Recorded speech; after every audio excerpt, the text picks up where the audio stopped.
이게 제 대답입니다. 자네, 지금 뭐 하는 건가?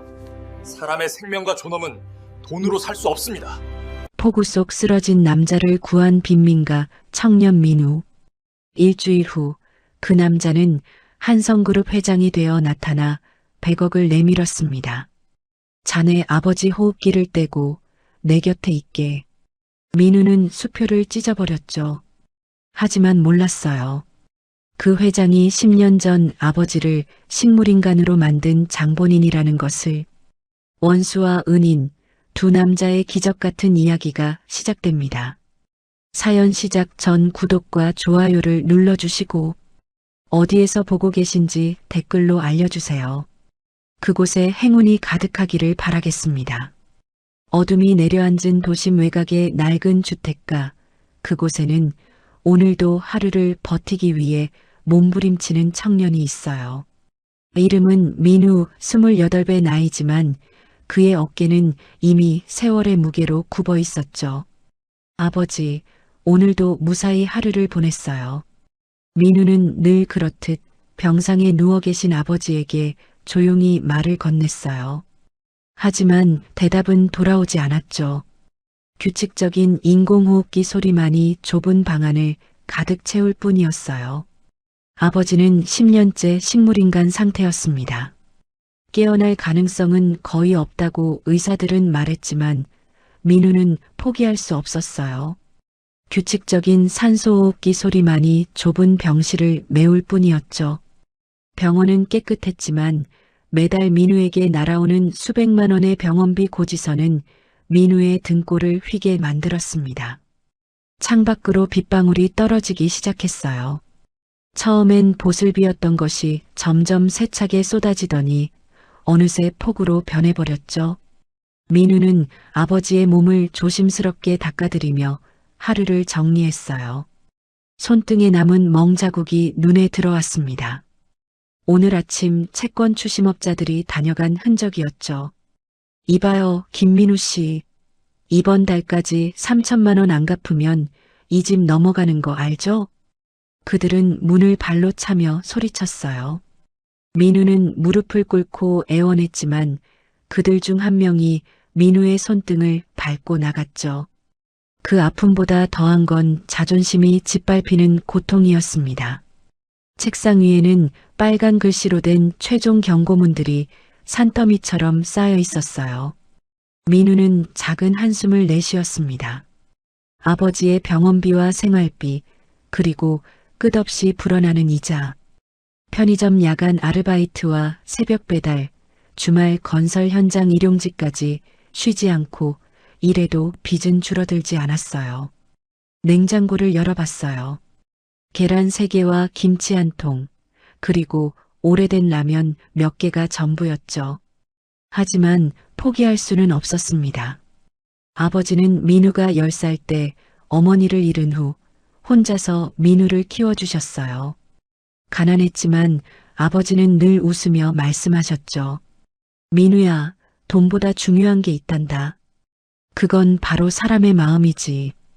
어려운 사람을 보면 도와주고 정직하게 살아라. 그 아버지가 10년 전 공장 화재 사고로 쓰러지셨어요. 동료들을 대피시키다가 유독가스를 마신 거였죠. 회사에서는 법적 보상금만 주고 사건을 덮어버렸습니다. 그 돈은 초기 치료비로 모두 사라졌고 민우는 홀로 남겨졌어요. 밤 11시 민우는 야간 배달 아르바이트를 위해 낡은 오토바이에 시동을 걸었어요. 폭우가 쏟아지는 밤이지만 선택의 여지가 없었습니다. 조심히 다녀올게요, 아버지. 민우는 낡은 우비를 입고 빗속으로 나섰어요. 차가운 빗줄기가 얼굴을 때렸지만 신경 쓸 겨를이 없었죠. 배달앱의 알림음이 계속 울려댔습니다. 첫 번째 배달은 강남의 고급 아파트였어요. 민우는 계단으로 30층을 올라가야 했습니다. 배달원은 엘리베이터 사용이 금지되어 있었거든요. 숨이 차올랐지만 멈출 수 없었어요. 문을 열고 나온 청년은 귀찮다는 듯 말했습니다. 왜 이렇게 늦었어요? 주문한 지 30분이나 지났잖아요. 죄송합니다. 비가 너무 많이 와서 그건 제 문제가 아니죠. 환불 처리 요청할 거예요. 민우는 고개를 숙였어요. 환불 처리되면 배달비를 받지 못할 뿐 아니라 페널티까지 받게 됩니다. 하지만 항변할 수 없었죠. 두 번째, 세 번째, 네 번째 배달을 마치고 민우는 다시 오토바이에 올랐어요. 온몸이 빗물에 흠뻑 젖어 있었고 추위에 몸이 떨렸습니다.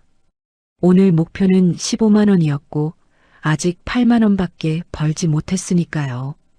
그렇게 다섯 번째 배달을 마치고 돌아오던 길이었어요. 인적이 끊긴 산업도로를 달리는데 갑자기 도로 한쪽에 검은색 고급 승용차 한 대가 비스듬히 서 있는 게 보였습니다. 비상등도 켜지지 않은 채로요.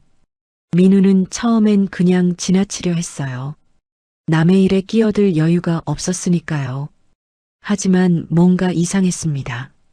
폭우가 쏟아지는데 차 문이 반쯤 열려 있었고 운전석 쪽으로 누군가 쓰러져 있는 것처럼 보였죠.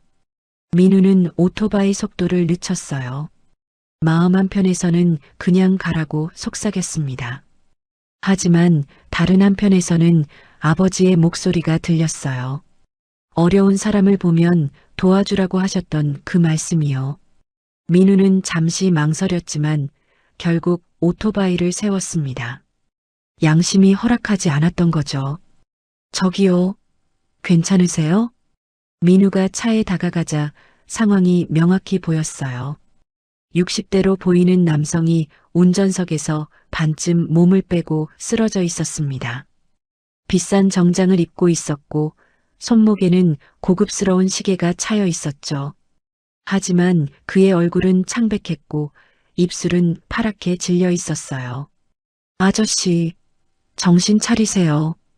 민우는 급히 남성의 목에 손을 대봤어요. 맥박이 아주 미약하게 뛰고 있었습니다. 호흡도 거의 느껴지지 않았죠. 민우는 황급히 119에 전화를 걸었지만 폭우로 인한 사고가 잇따라 발생해 출동까지 최소 40분이 걸린다는 답변만 돌아왔어요. 40분이면 이 사람은 죽을 수도 있었습니다. 민우의 머릿속이 복잡해졌어요.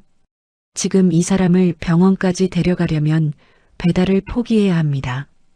오늘 밤 예상 수입 15만 원을 날리는 거죠. 내일 아버지 약값이 부족해질 거예요. 게다가 배달 앱에서는 계약 위반으로 페널티를 먹을 겁니다. 하지만 이 사람을 그냥 두면 죽어요. 민우는 쓰러진 남성의 얼굴을 바라봤어요. 처음 보는 사람이었습니다. 비싼 옷을 입은 걸 보니 부자인 것 같았죠. 아마 민우와는 평생 교차할 일도 없을 사람일 거예요. 하지만 민우는 이미 알고 있었습니다. 자신이 어떤 선택을 할지를요. 젠장, 나도 참. 민우는 이를 악물었어요. 그리고 결단을 내렸죠. 그는 쓰러진 남성을 조심스럽게 끌어안아 자신의 오토바이 뒷자리에 앉혔습니다. 남성의 몸은 축 늘어져 있었고 민우는 한 팔로는 핸들을 잡고 다른 한 팔로는 남성의 몸을 지탱해야 했어요. 버티세요. 병원까지 데려다 드릴게요. 폭우 속을 민우는 미친 듯이 달렸어요. 시야는 거의 보이지 않았고 몇 번이나 미끄러질 뻔했죠. 뒤에 탄 남성의 몸은 점점 무거워졌습니다. 조금만 더요. 조금만 버티세요. 민우는 계속 말을 걸었어요. 의식을 잃지 말라고, 곧 병원이라고요. 한 번은 급커브 구간에서 오토바이가 미끄러졌지만 민우는 온 힘을 다해 균형을 잡았어요. 만약 넘어졌다면 둘 다 죽었을 겁니다. 15분을 달려 마침내 종합병원 응급실 앞에 도착했습니다. 민우는 남성을 부축해 응급실로 뛰어들어갔고 간호사들이 급히 달려왔어요. 환자가 쓰러졌어요. 심장 쪽인 것 같아요. 의사가 달려와 남성의 상태를 확인하더니 급히 소리쳤습니다. 심근경색, 즉시 심장내과로, 코드 블루. 스트레처는 순식간에 응급실 안쪽으로 사라졌어요. 민우는 그제야 주저앉았습니다. 다리에 힘이 하나도 없었어요. 한 간호사가 다가와 물었습니다. 환자 보호자신가요? 아니요, 그냥 길에서 쓰러진 걸 발견해서 데려왔어요. 아, 그러시군요. 정말 잘하셨어요. 조금만 늦었어도 위험할 뻔했어요. 민우는 연락처를 남기고 병원을 나섰어요. 여전히 폭우가 쏟아지고 있었습니다. 휴대폰을 확인하니 배달 앱에서 계약 위반 경고 메시지 3통과 페널티 부과 알림이 와 있었어요. 오늘 벌이는 완전히 날아갔고 내일부터 일주일간 배달 건수가 제한됩니다. 참, 나 진짜 바보 같네. 민우는 피식 웃었어요. 하지만 후회는 되지 않았습니다. 적어도 한 사람의 생명은 구한 것 같았으니까요. 집에 도착해 아버지 곁에 앉았습니다. 인공호흡기는 여전히 규칙적인 소리를 내고 있었어요. 아버지, 오늘 사람 하나 살린 것 같아요. 그 사람이 누군지도 모르고 아마 다시는 보지 못할 거예요. 하지만 아버지라면 똑같이 하셨을 거잖아요. 민우는 아버지의 손을 꽉 잡았습니다. 10년 전 그날도 아버지는 다른 사람들을 구하려다 이렇게 되셨죠. 저도 아버지 닮았나 봐요. 이런 상황에서 그냥 지나칠 수가 없더라고요. 민우는 쓴웃음을 지으며 아버지 곁에 누웠어요. 내일 또 어떻게든 해야 합니다. 빚쟁이들이 올 테고 병원비를 마련해야 하고 페널티를 받은 상황에서 더 많은 일을 찾아야 해요. 하지만 민우는 몰랐어요. 오늘 밤 자신이 구한 그 남자가 누구인지를요. 그 남자는 바로 한성그룹의 한광태 회장이었습니다. 재계 서열 10위, 자산 3조 원을 가진 거대 기업의 수장이었죠. 그리고 10년 전 민우 아버지가 일하던 공장 화재 사고의 책임자이기도 했어요. 폭우가 쏟아지던 그날 밤 빈민가 청년과 재벌 회장의 기이한 인연은 그렇게 시작되었습니다. 둘은 아직 몰랐죠. 이 만남이 어떤 기적을 만들어낼지, 그리고 얼마나 큰 파장을 일으킬지를요. 창밖으로는 여전히 비가 내리고 있었어요. 내일도 민우는 일어나 싸워야 할 겁니다. 하지만 오늘만큼은 그는 돈이 아닌 양심을 선택한 자신이 조금은 자랑스러웠어요. 일주일 후 민우는 편의점 야간 아르바이트를 마치고 집으로 돌아가는 길이었어요. 지친 몸을 이끌고 비좁은 원룸 계단을 오르는데 현관 앞에 낯선 남자가 서 있었습니다. 깔끔한 정장에 서류 가방을 든 40대 중반의 남성이었죠. 김민우 씨 맞으신가요? 네, 그런데요. 누구시죠? 남자는 명함을 꺼내 건넸어요. 한성그룹 비서실 차장이라고 적혀 있었습니다. 일주일 전 저희 회장님을 구해주셨다고 들었습니다. 회장님께서 꼭 뵙고 싶어 하십니다. 민우는 깜짝 놀랐어요.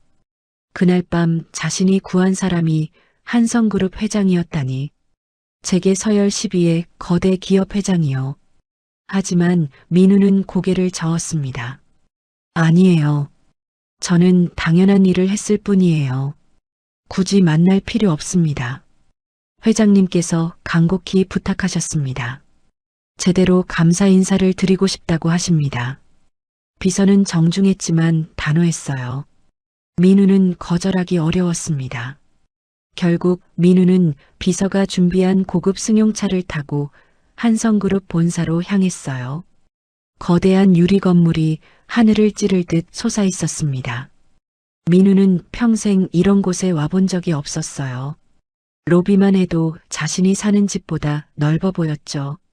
전용 엘리베이터를 타고 최상층으로 올라갔습니다. 엘리베이터 문이 열리자 화려한 대리석 복도가 나타났어요. 비서의 안내를 받아 회장실 문 앞에 섰습니다. 육중한 나무 문이 열리고 넓은 집무실이 눈에 들어왔어요. 창밖으로는 서울 시내가 한눈에 내려다 보였죠. 그리고 커다란 책상 뒤에 그날 밤 민우가 구했던 남자가 앉아 있었습니다. 들어오게. 한광태 회장이었어요.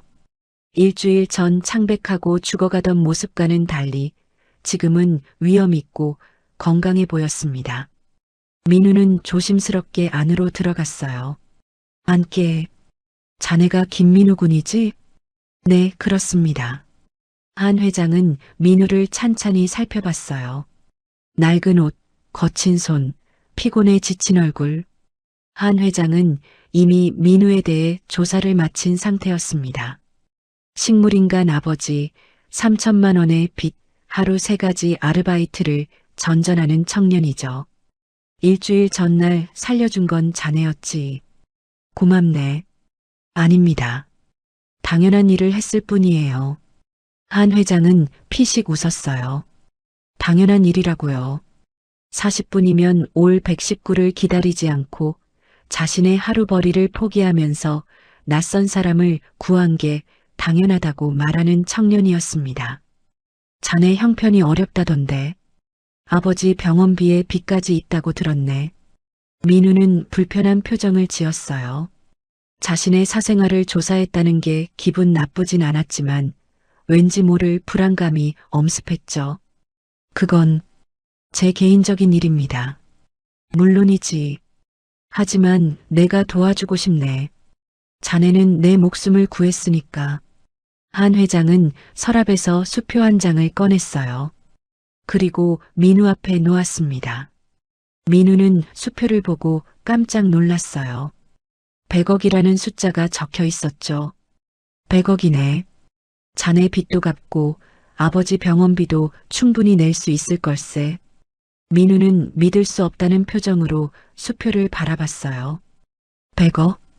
상상도 할 수 없는 돈이었습니다. 이 돈이면 모든 문제가 해결돼요. 빚쟁이들도 병원비도 하루 3가지 일을 전전하는 생활도 끝낼 수 있죠. 하지만 한 회장의 다음 말이 민우를 얼어붙게 만들었습니다. 대신 조건이 있네. 조건이요? 한 회장은 의자에 기대며 민우를 바라봤어요. 그의 눈빛에는 차갑고 계산적인 무언가가 담겨 있었습니다. 자네 아버지 말일세. 10년째 식물인간이라고 들었네. 깨어날 가능성도 거의 없고. 민우의 얼굴이 굳어졌어요. 무슨 말을 하려는 건지 알 것 같았습니다. 그 인공호흡기를 떼게. 어차피 깨어나지 못할 사람 아닌가. 그리고 자네는 내 곁에 머물게. 내 말동무가 되어주게. 한 회장은 담담하게 말했어요. 마치 주문하듯이요. 민우는 귀를 의심했습니다. 지금 이 사람이 뭐라고 한 거죠? 죄송하지만 무슨 말씀이신지 잘 이해가 안 되는데요. 간단하네. 100억을 주겠네. 대신 자네 아버지의 호흡기를 떼고 자네는 내 곁에서 내 말동무가 되는 거지. 나는 최장암 말기일세. 자식들은 내 재산만 노리고 주변엔 진심 어린 사람이 없네. 자네 같은 젊은이가 옆에 있어주면 좋을 것 같더군. 민우는 충격에 말을 잇지 못했어요. 이 사람은 지금 자신에게 아버지를 죽이라고 말하고 있었습니다. 100억을 줄 테니 아버지의 생명을 포기하라고요. 회장님, 농담이시죠? 농담이 아니네. 진지한 제안일세. 자네도 알지 않나? 그 돈이면 자네 인생이 완전히 바뀌네. 더 이상 고생하지 않아도 되고 편하게 살 수 있네. 한 회장은 수표를 민우 쪽으로 더 밀었어요. 100억이라는 숫자가 민우의 눈앞에서 빛났습니다. 하지만 민우의 마음속에서는 다른 것이 끓어오르고 있었어요. 분노였습니다. 제 아버지는 물건이 아닙니다. 민우의 목소리가 떨렸어요. 참고 있던 감정이 터져나오기 시작했죠. 회장님, 제가 회장님을 구한 건 돈 때문이 아니었어요. 사람의 생명이 소중하기 때문이었어요. 그런데 회장님은 지금 제게 뭘 하라는 겁니까? 감상적으로 생각하지 말게. 현실을 보게나. 자네 아버지는 10년째 깨어나지 못하고 있네. 의학적으로도 희망이 없다고 하지 않았나? 그런데 자네는 그 희망 없는 사람을 위해 자네 인생을 버리고 있네. 이게 옳은 일인가? 한 회장의 말은 냉정했어요. 어쩌면 현실적이기도 했죠. 하지만 민우에게는 용납할 수 없는 말이었습니다. 제 아버지는 저를 위해 평생을 바치셨어요. 저 혼자 키우시느라 얼마나 고생하셨는지 아십니까? 그리고 10년 전 공장 화재 때도 다른 사람들을 구하려다 쓰러지신 거예요. 그런 아버지를 제가 어떻게 포기할 수 있겠어요? 그래서 자네가 대신 고생하는 게 효도인가? 자네 아버지도 자네가 이렇게 고생하는 걸 원하지 않을 걸세. 민우는 주먹을 꽉 쥐었어요. 손톱이 손바닥에 파고들었지만 신경 쓰지 않았습니다. 회장님은 돈으로 모든 걸 살 수 있다고 생각하시나 봐요. 사람의 목숨도 사람의 양심도요. 맞네. 돈으로 대부분의 것을 살 수 있지. 자네도 곧 알게 될 걸세. 현실이 얼마나 냉혹한지. 민우는 천천히 일어났어요. 그리고 책상 위에 놓인 100억짜리 수표를 집어들었습니다. 한 회장은 만족스러운 표정을 지었죠. 결국 돈을 선택했다고 생각한 거예요. 하지만 다음 순간 민우는 수표를 양손으로 잡고 찢기 시작했습니다. 찢어지는 소리가 고요한 회장실에 울려 퍼졌어요. 한 번, 두 번, 세 번. 민우는 100억짜리 수표를 산산조각으로 찢어버렸습니다. 이게 대답입니다. 민우는 찢어진 수표 조각들을 책상 위에 던졌어요. 한 회장은 경악한 표정으로 민우를 바라봤습니다. 평생 돈으로 모욕당한 적 없던 사람이었죠. 자신이 내민 100억을 누군가가 찢어버릴 거라고는 상상도 못했어요. 자네, 지금 뭐 하는 건가? 제 아버지는 돈으로 살 수 없습니다. 그리고 저도 회장님의 장난감이 아니에요. 사람의 생명과 존엄은 돈으로 살 수 없습니다. 민우의 목소리는 떨렸지만 단호했어요. 그는 한 회장을 똑바로 바라보며 말을 이었습니다. 회장님, 일주일 전 제가 회장님을 구한 건 회장님이 돈 많은 사람이어서가 아니었어요. 그저 죽어가는 한 사람의 생명이 소중했기 때문이에요. 그런데 회장님은 그 의미를 전혀 이해하지 못하시는군요. 한 회장은 말문이 막혔어요. 누군가가 자신에게 이렇게 대든 건 수십 년 만이었습니다. 회장님이 가진 3조 원도, 회장님의 권력도, 사람의 마음은 살 수 없어요. 저는 가난하지만 제 양심까지 팔지는 않겠습니다. 민우는 돌아섰어요. 그리고 회장실 문을 향해 걸어갔습니다. 한 회장이 뒤에서 소리쳤죠.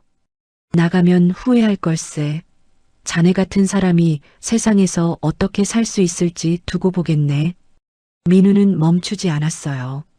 문을 열고 밖으로 나갔습니다.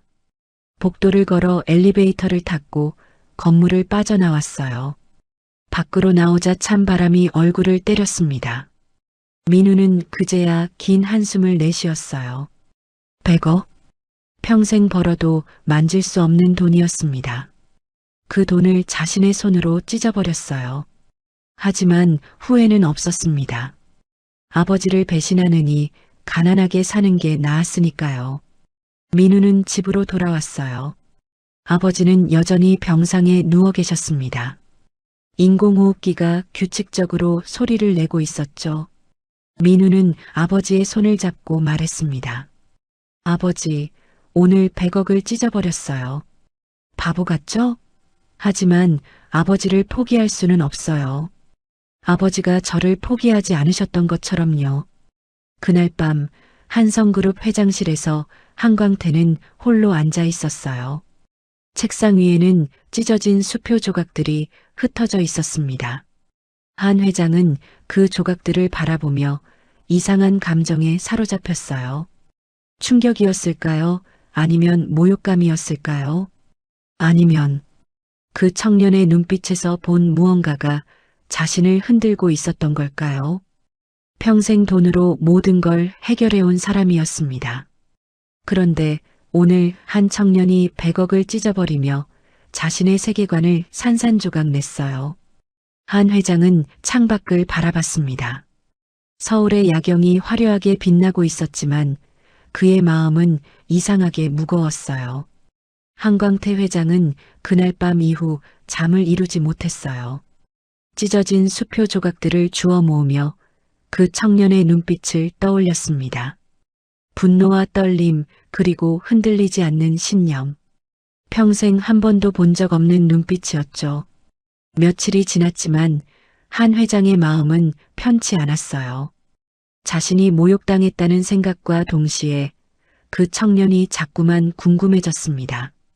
도대체 저런 사람이 어떻게 존재할 수 있는 걸까요?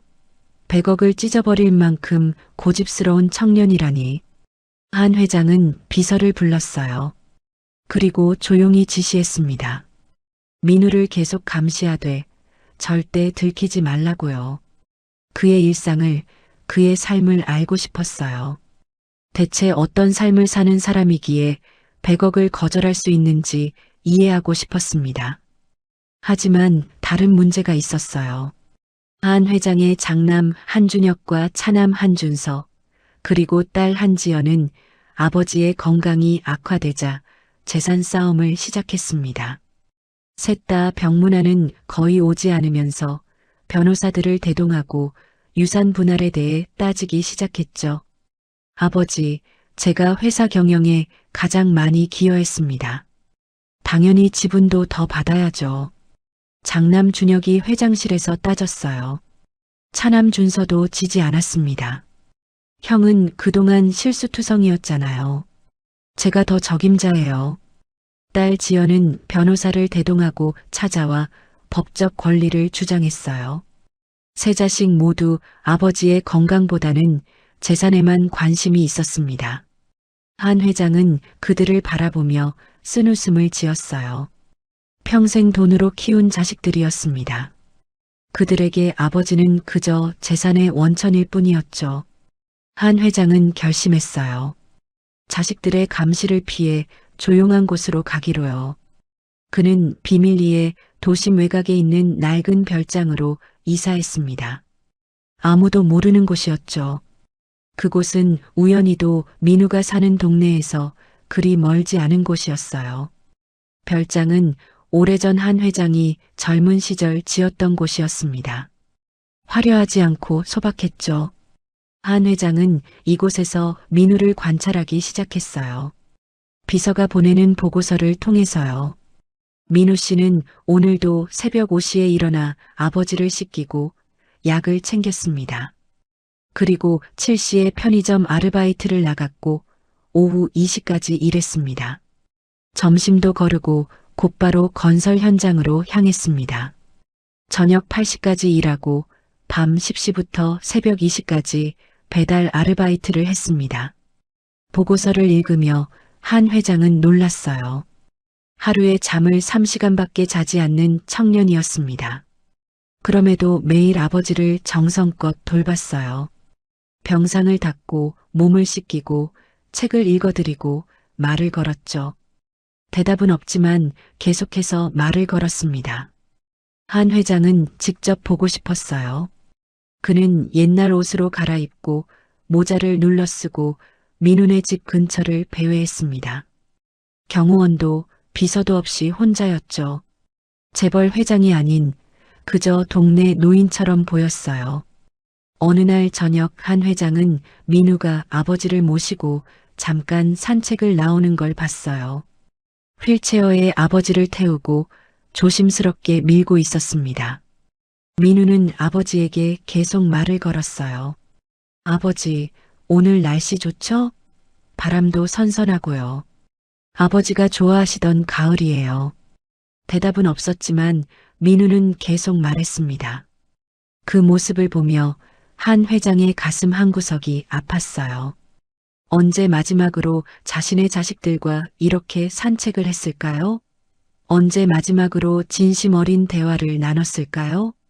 한 회장은 자신도 모르게 민우에게 다가갔어요. 민우가 잠시 벤치에 앉아 쉬고 있을 때였습니다. 날씨 참 좋네요. 한 회장이 조심스럽게 말을 걸었어요. 민우는 고개를 들어 한 회장을 봤습니다. 하지만 알아보지 못했어요. 옛날 옷에 모자를 눌러 쓴 노인은 그저 동네 할아버지처럼 보였으니까요. 네, 그러게요. 민우는 친절하게 대답했습니다. 한 회장은 민우 옆에 앉았어요. 아버님이신가 보네요. 효자시네. 아니에요. 그냥 당연한 일을 할 뿐이에요. 당연한 일. 민우는 또 그렇게 말했어요. 한 회장은 피식 웃었습니다. 이 청년에게는 정말 당연한 일인가 봐요. 요즘 젊은 사람들이 부모 모시기 힘들어 하던데 대단하네요. 제 아버지는 저를 혼자 키우셨어요. 제가 어릴 때 어머니를 잃었거든요. 아버지는 저를 위해 평생을 바치셨어요. 이제 제가 아버지를 돌볼 차례죠. 민우의 목소리는 담담했지만 그 안에는 깊은 애정이 담겨 있었어요. 한 회장은 자신의 자식들을 떠올렸습니다.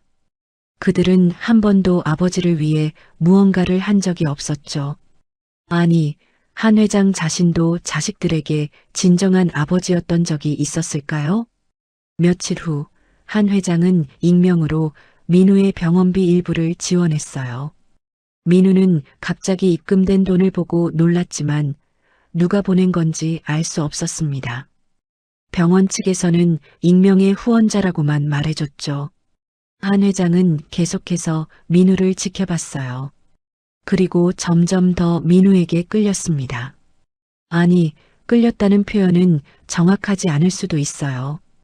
부러웠다고 해야 할까요? 민우가 가진 것, 그 순수함과 헌신, 그리고 흔들리지 않는 신념이 부러웠어요. 한 회장은 자신의 인생을 돌아봤습니다. 3조 원의 재산, 거대한 기업, 수많은 권력. 하지만 진심으로 자신을 걱정해주는 사람은 한 명도 없었어요. 자식들은 재산만 노리고, 임원들은 자리만 노리고, 주변 사람들은 모두 이득을 위해 다가왔죠. 어느 날 저녁 한 회장은 다시 민우에게 다가갔어요.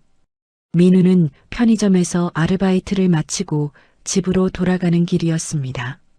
이런 늦은 시간에 혼자 다니시네요. 민우는 한 회장을 알아봤어요. 며칠 전 공원에서 만났던 동네 할아버지였죠. 아, 할아버지. 안녕하세요. 일 마치고 가는 길이에요. 이 늦은 시간까지 일하시나요? 네, 먹고 살려면요. 민우는 웃으며 대답했어요. 그 웃음에는 원망이나 불평이 없었습니다. 그저 담담하게 자신의 현실을 받아들이는 모습이었죠. 한 회장은 묘한 감정에 휩싸였어요. 힘들지 않으신가요? 힘들죠. 하지만 포기할 수는 없어요. 제가 포기하면 아버지는 어떻게 되겠어요? 한 회장은 더 이상 말을 잇지 못했어요. 민우는 인사를 하고 집으로 향했습니다. 한 회장은 그 뒷모습을 오래 바라봤어요. 굽은 어깨, 지친 걸음걸이. 하지만 포기하지 않는 청년이었습니다. 그날 밤 한 회장은 별장에서 혼자 앉아 있었어요. 창밖으로 민우네 집이 희미하게 보였습니다. 작은 불빛이 켜져 있었죠. 저 안에서 민우는 오늘도 아버지를 돌보고 있을 거예요. 한 회장은 문득 깨달았어요. 자신이 평생 추구했던 것들이 진짜 가치 있는 것들이 아니었다는 거리요. 돈과 권력으로는 살 수 없는 것들이 있었습니다. 진정한 가족의 헌신, 그리고 흔들리지 않는 신념. 민우는 가난했지만 그 모든 걸 가지고 있었어요.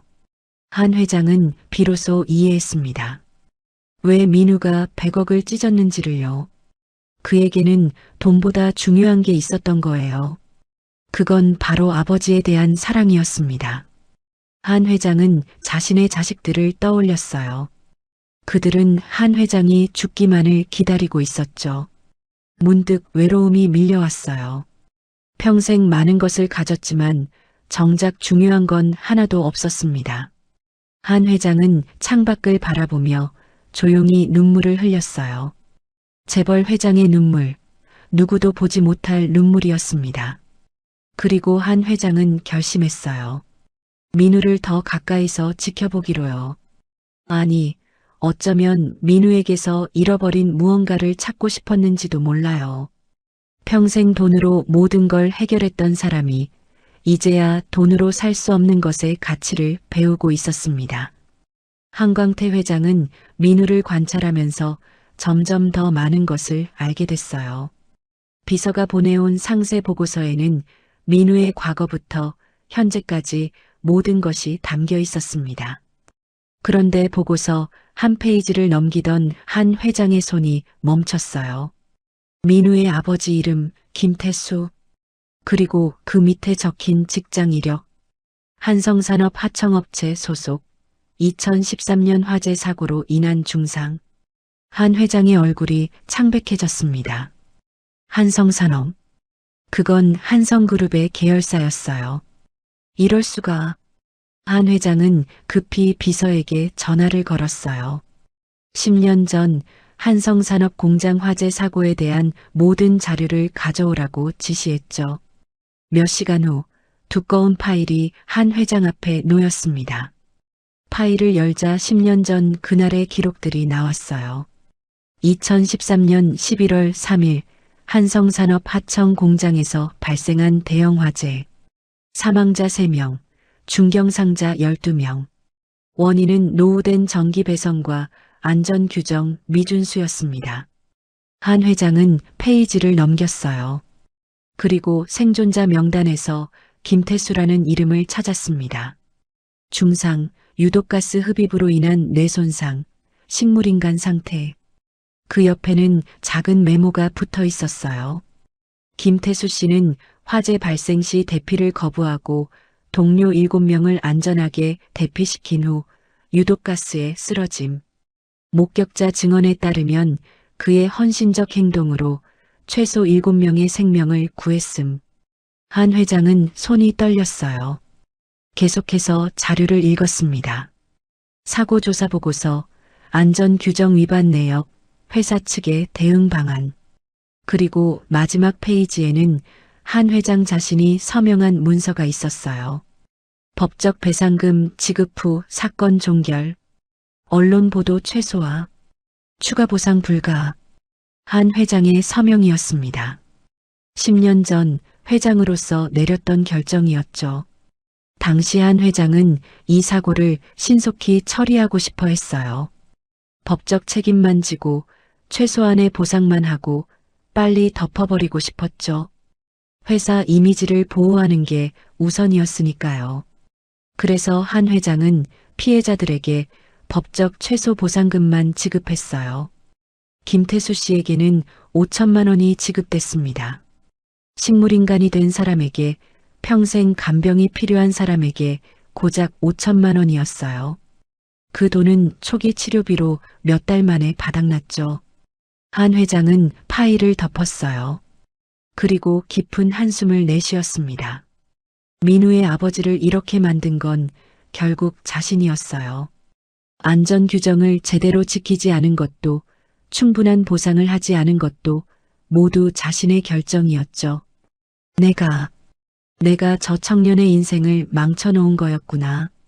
한 회장은 머리를 감싸쥐었어요. 민우가 왜 그렇게 고생하며 살아야 했는지, 왜 하루 3가지 아르바이트를 전전해야 했는지 이제야 알겠더군요. 모두 10년 전 자신의 냉혹한 결정 때문이었어요. 한 회장은 다시 파일을 열었어요. 김태수 씨에 대한 기록을 더 자세히 읽었습니다. 성실한 근로자였고 동료들 사이에서 신망이 두터웠대요. 아내를 일찍 여의고 어린 아들을 혼자 키웠고 누구보다 책임감이 강했죠. 그리고 화재 당일 김태수 씨는 자신의 목숨을 걸고 동료들을 구했어요. 대피 방송이 나왔을 때 제일 먼저 나갈 수 있었지만 대신 뒤에 남아서 다른 사람들을 밀어냈습니다. 연기가 자욱한 복도를 몇 번이나 오가며 사람들을 구했죠. 마지막 한 명을 밖으로 밀어낸 순간 천장이 무너지며 유독가스가 쏟아졌어요. 김태수 씨는 그대로 쓰러졌습니다. 구조대가 발견했을 때는 이미 의식이 없었고 병원으로 옮겨졌지만 깨어나지 못했어요. 한 회장은 눈을 감았어요. 그리고 10년 전 그날을 떠올렸습니다. 비서로부터 사고 소식을 들었을 때 한 회장은 화부터 냈어요. 왜 안전관리를 제대로 안 했어? 이거 언론에 나가면 어떡하려고. 사람의 생명보다 회사 이미지가 먼저였죠. 한 회장은 변호사들을 불러 법적 최소 책임만 지도록 지시했어요. 피해자 가족들이 더 많은 보상을 요구했지만 한 회장은 거절했습니다. 법대로 하면 돼. 더 줄 필요 없어. 그렇게 사건은 조용히 묻혔어요. 언론 보도도 최소화됐고 몇 달 후면 모두 잊어버렸죠. 한 회장에게는 그저 처리해야 할 수많은 사건 중 하나였을 뿐이었어요. 하지만 김태수 씨의 가족에게는 그게 전부였습니다. 어린 민우는 하루아침에 아버지를 잃었어요. 아니, 완전히 잃은 건 아니었죠. 더 잔인하게도 살아있지만 깨어나지 못하는 아버지와 평생을 함께해야 했습니다. 한 회장은 자리에서 일어났어요. 그리고 별장 창밖을 바라봤습니다. 저 멀리 민훈의 집이 보였어요. 작은 불빛이 켜져 있었죠. 저 안에서 민훈은 오늘도 아버지를 돌보고 있을 거예요. 자신이 망가뜨린 아버지를요. 내가 무슨 짓을 한 거지. 한 회장은 처음으로 진정한 죄책감을 느꼈어요. 평생 수많은 결정을 내렸지만 그 결정들이 누군가의 인생을 완전히 바꿔놓았다는 걸 실감한 건 처음이었죠. 다음 날 한 회장은 민우를 멀리서 지켜봤어요. 민우는 아버지를 휠체어에 태우고 병원으로 가고 있었습니다. 정기 검진 날이었죠. 한 회장은 그 뒤를 따라갔어요. 병원 복도에서 한 회장은 민우와 의사의 대화를 엿들었습니다. 의사가 조심스럽게 말했어요. 민우 씨, 솔직히 말씀드리면 아버님께서 깨어나실 가능성은 거의 없습니다. 10년이 지났어요. 이제는 결정을 하셔야 할 때가 아닐까요? 무슨 결정 말씀이신가요? 호흡기를 떼는 것 말입니다. 아버님도 민우 씨도 이렇게 계속 고통받는 게 안 됩니다. 민우의 목소리는 단호했어요. 제 아버지는 포기하지 않으셨어요. 다른 사람들을 구하기 위해 자신의 목숨을 걸었죠. 그런 아버지를 제가 어떻게 포기할 수 있겠어요? 1%의 가능성이라도 있다면 저는 기다릴 겁니다. 의사는 한숨을 쉬며 말했어요. 하지만 민우 씨 건강도 생각하셔야죠. 이렇게 계속 무리하시면 괜찮아요. 제가 버틸 수 있는 데까지 버틸 겁니다. 한 회장은 복도 구석에서 그 대화를 듣고 있었어요. 가슴이 찢어지는 것 같았습니다. 민우가 이렇게 고생하는 건 모두 자신 때문이었어요. 10년 전 자신이 제대로 된 보상을 했더라면, 안전관리를 철저히 했더라면 이런 일은 없었을 거예요. 한 회장은 민우가 병원을 나가는 걸 지켜봤어요. 민우는 아버지를 휠체어에 태우고 조심스럽게 밀고 있었습니다. 그 뒷모습이 너무나 외로워 보였죠. 그날 밤 한 회장은 별장에서 혼자 술을 마셨어요. 평소에는 건강 때문에 술을 끊었지만 오늘만은 참을 수 없었습니다. 잔을 기울이며 한 회장은 중얼거렸어요. 미안하네. 정말 미안하네. 하지만 사과는 아무 소용이 없었어요. 10년의 시간을 되돌릴 수도 없고 김태수 씨를 깨울 수도 없었죠. 한 회장이 할 수 있는 건 아무것도 없었습니다. 아니, 정말 아무것도 없을까요? 한 회장은 문득 생각했어요. 자신에게 남은 시간이 얼마 없다는 걸 알고 있었습니다. 췌장암 말기, 길어야 1년이라고 의사들은 말했죠. 그 짧은 시간 동안 무언가를 할 수는 없을까요? 한 회장은 결심했어요. 민우에게 빚을 갚아야겠다고요. 아니, 김태수 씨에게 진 빚을 갚아야겠다고요. 하지만 어떻게요? 민우는 100억도 거절한 청년이었어요. 돈으로는 안 될 거예요. 그렇다면 다른 방법이 필요했습니다. 한 회장은 깊이 생각에 잠겼어요. 어떻게 하면 민우를 도울 수 있을까? 어떻게 하면 자신의 죄를 조금이라도 갚을 수 있을까? 창밖으로는 달빛이 비치고 있었어요. 고요한 밤이었지만 한 회장의 마음은 폭풍우가 몰아치는 것 같았습니다. 평생 남을 짓밟으며 살아온 사람이 이제야 자신이 저질렀던 죄의 무게를 깨닫고 있었어요.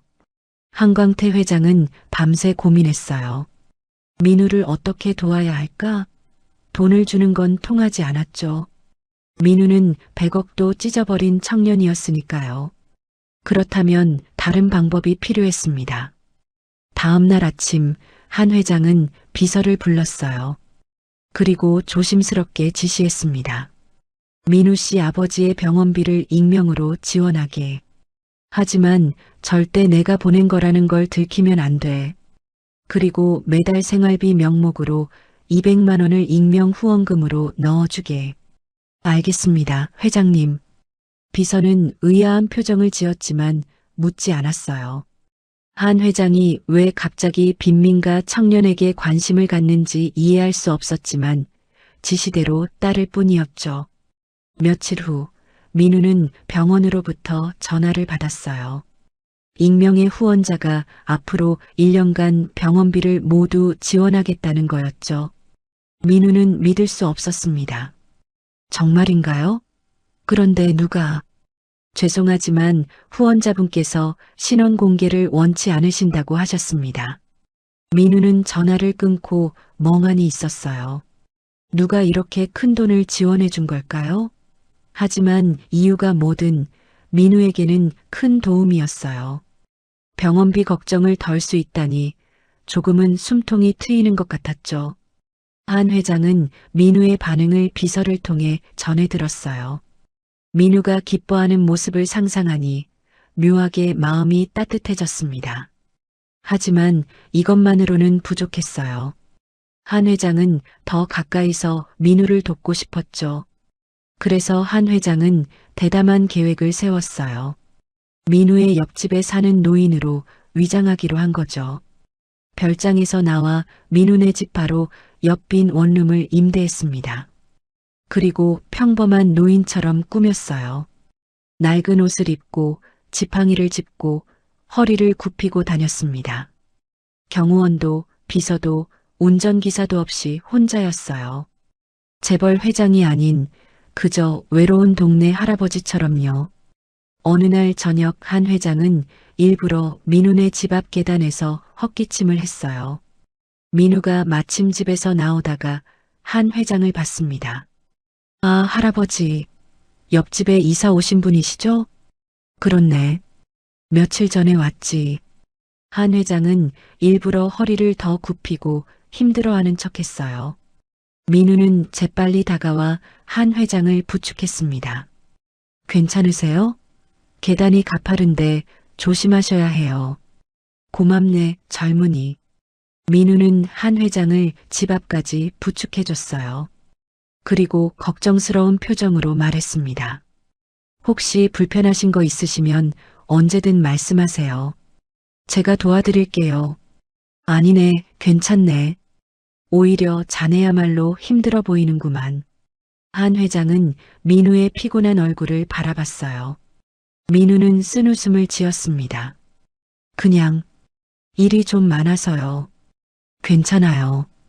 그날 이후 한 회장과 민우는 자주 마주쳤어요. 한 회장은 일부러 민우가 집에 있을 시간에 밖으로 나갔고 민우는 늘 친절하게 인사를 건넸죠. 때로는 짐을 들어주고 때로는 계단을 함께 올라가며 이야기를 나눴어요. 할아버지는 가족이 없으세요? 민우가 어느 날 조심스럽게 물었어요. 한 회장은 잠시 망설이다 대답했습니다. 자식들은 있네. 하지만 연락은 잘 안 하지. 왜요? 효도를 안 하나 봐요? 한 회장은 쓴웃음을 지었어요. 글쎄, 내가 좋은 아버지가 아니었나 보네. 평생 돈만 쫓아다녔거든. 자식들에게 사랑보다는 돈을 줬지. 그 결과가 이거네. 민우는 안타까운 표정을 지었어요. 그리고 조용히 말했습니다. 늦지 않았을 거예요. 지금부터라도 마음을 나누시면요. 한 회장은 민우를 바라봤어요. 이렇게 순수한 청년이 있다니. 자신의 인생이 얼마나 피곤한지도 모르면서 남의 걱정을 해주는 청년이었죠. 어느 날 밤 한 회장은 민우네 집에서 작은 소동이 나는 소리를 들었어요. 급히 문을 두드렸습니다. 무슨 일인가, 민우군? 민우가 문을 열었어요. 얼굴이 창백했고 손이 떨리고 있었죠. 아버지가 갑자기 열이 너무 높아지셨어요. 병원에 가야 하는데 택시가 안 잡혀요. 내가 도와주겠네. 내 차가 있으니 태워다 주지. 한 회장은 별장에 세워둔 차를 가져왔어요. 고급차는 아니었지만 민우의 아버지를 태울 수 있었죠. 병원까지 함께 가서 민우가 아버지를 응급실에 들여보낼 때까지 기다렸습니다. 새벽 2시, 민우는 지친 얼굴로 밖으로 나왔어요. 한 회장은 여전히 기다리고 있었죠. 할아버지, 왜 아직? 들어가셔도 됐는데요. 괜찮네. 걱정돼서 기다렸지. 민우는 감동한 표정을 지었어요. 그리고 처음으로 한 회장에게 마음을 열기 시작했습니다. 할아버지, 사실 전 가끔 너무 힘들어요. 언제까지 이렇게 살아야 할까? 아버지는 깨어나실 수 있을까? 그런 생각이 들 때가 있어요. 당연하지. 자네가 얼마나 힘든데. 하지만 포기할 수는 없어요. 제 아버지는 다른 사람들을 구하다가 이렇게 되셨거든요. 영웅이에요. 그런 아버지를 제가 포기할 순 없어요. 한 회장의 가슴이 아팠어요. 민우가 말하는 영웅은 자신이 방치했던 사람이었으니까요. 자네 아버지는 훌륭한 분이셨나 보네. 네. 평생 저를 위해 사셨어요. 가난했지만 항상 웃으셨고 어려운 사람들을 도와주셨어요. 그리고 마지막 순간까지도 다른 사람들을 생각하셨죠. 민우는 눈물을 닦았어요. 한 회장은 민우의 어깨에 손을 얹었습니다. 자네는 아버지를 닮았네. 그날 밤 날 구해준 것처럼 말이야. 그날 밤이요? 한 회장은 실수했다는 걸 깨달았어요. 하지만 민우는 깊이 생각하지 않았습니다. 아, 누군가를 도와준 적이 있으시구나 하고 짐작했어요. 그날 이후 한 회장과 민우는 더 가까워졌어요.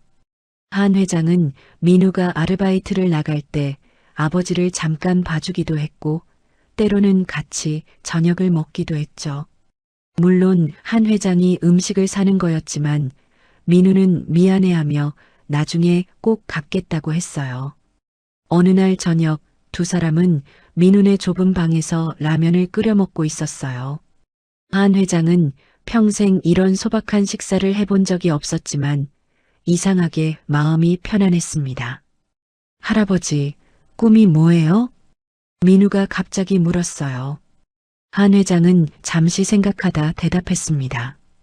꿈? 이제 나이가 들어서 꿈이라는 게 있나 싶네만. 그래도 이루고 싶은 게 있으시잖아요. 한 회장은 민우를 바라봤어요. 그리고 조용히 말했습니다. 자네 같은 사람이 되고 싶네. 돈은 없어도 마음이 따뜻한 사람 말이야. 민우는 웃었어요. 저요? 저는 그냥 평범한 사람인데요. 아니네. 자네는 특별하네. 이 세상에 자네 같은 사람은 많지 않아. 민우는 부끄러운 듯 고개를 숙였어요. 그리고 자신의 꿈을 이야기했습니다. 저는요, 아버지가 깨어나시는 게 꿈이에요. 그리고 아버지와 함께 작은 식당을 하고 싶어요. 아버지가 만드시던 김치찌개가 정말 맛있거든요. 한 회장은 그 소박한 꿈을 들으며 코끝이 찡해졌어요. 3조 원의 재산을 가진 자신의 자식들은 더 많은 재산만을 원했죠. 하지만 이 청년은 그저 아버지와 함께 작은 식당을 하는 게 꿈이었어요. 그날 밤 한 회장은 자신의 집으로 돌아가 혼자 앉아 있었어요. 민우와의 시간이 자꾸만 떠올랐습니다. 그 순수함, 그 따뜻함, 그 헌신. 한 회장은 평생 가져보지 못한 것들이었죠. 한 회장은 깨달았어요. 자신이 민우를 돕는 게 아니라 민우가 자신을 구하고 있다는 거요. 그날 밤 폭우 속에서 목숨을 구한 것처럼 지금은 잃어버린 인간성을 되찾게 해주고 있었어요. 한광태 회장이 민우와 가까워진 지 한 달이 지났어요. 그 한 달 동안 한 회장은 평생 느껴보지 못한 평화를 경험했습니다. 돈과 권력이 아닌 진정한 인간관계가 주는 따뜻함이었죠. 하지만 한 회장의 몸은 점점 나빠지고 있었어요. 췌장암은 이미 말기였고 의사들은 길어야 3개월이라고 했습니다. 한 회장은 고통을 참으며 민우 앞에서는 괜찮은 척했지만 밤마다 홀로 신음했죠. 어느 날 아침 한 회장은 민우네 집 앞 계단에서 쓰러졌어요. 심한 복통이 엄습했고 온몸에서 땀이 쏟아졌습니다. 마침 출근하려던 민우가 한 회장을 발견했어요. 할아버지, 괜찮으세요? 민우는 황급히 119에 전화를 걸었어요. 그리고 한 회장을 부축해 응급차가 올 때까지 곁을 지켰습니다. 한 회장은 희미한 의식 속에서 민우의 걱정스러운 얼굴을 봤어요. 아, 저 청년은 자신이 누군지도 모르면서 이렇게 걱정해 주는구나. 병원 응급실에서 의사들이 진찰을 마쳤어요. 그리고 민우를 따로 불러 심각한 표정으로 말했습니다. 환자분이 췌장암 말기십니다. 그것도 상당히 진행된 상태예요. 지금 당장 간 이식 수술을 받지 않으면 위험합니다. 간 이식이요? 네. 하지만 환자분 보호자가 있어야 하는데 연락처를 아시나요? 민우는 한 회장의 낡은 지갑을 열어봤어요. 그 안에서 명함 한 장을 발견했습니다. 한성그룹 회장 한광태. 민우는 그 이름을 보고 얼어붙었어요. 이게 무슨... 민우는 믿을 수 없었습니다. 자신이 한 달 동안 옆집 할아버지라고 생각했던 사람이 그날 100억을 내밀었던 한성그룹 회장이었다니요. 그리고 10년 전 아버지의 사고에 책임이 있던 바로 그 사람이었어요.